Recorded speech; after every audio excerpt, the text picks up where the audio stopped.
O Público Husuba Tribunal atau aplica medida tolo ba reitor ho dirigente Universidade Nacional Timor-Leste na indima. E a alegação Ministério Público ba primeiro interrogatório ba dirigente UNTL ni Husuba Tribunal atau aplica medida coação proibição de ausência, apresentação periódica, no termo identidade e residência catir.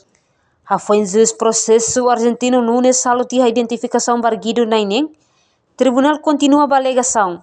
No alegação ni Ministério Público Husu Tribunal atau aplica medida coação proibição ausência na apresentação periódica para reitor UNTL, o inicial JSM, no decano FTAICC, o inicial FQDC, o decano Faculdade de Educação Humanidade, inicial TSI, enquanto barguido na intolo selo.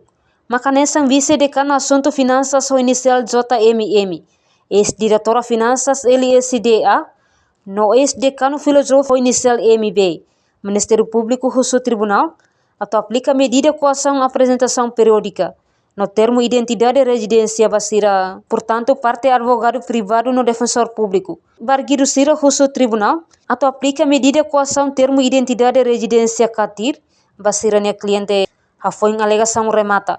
Tribunal decide ho liberta arguido na inem, Husu sela detenção, tamba prazo de detenção liwana. Entretanto, defesa Câncer Freitas Sateten, promoção nebe Ministério Público loriba Tribunal Judicial Primeira Instância dili, lá específico, mebe geral de no Ministério Público halo promoção barguido na inem, loriba Tribunal ho crime hat, ma crime administração danosa, peculato, falsificação documento, no crime abuso poder, hafain rona tiha declaração husi dirigente UNTL na inem, no rona ligação husi parte Ministério Público, no parte advogado privado no defensor público.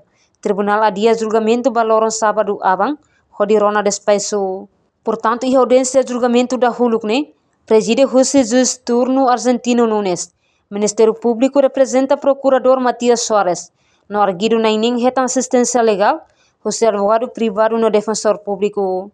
Reportagem Marquita da Silva, Televisão Timor Post.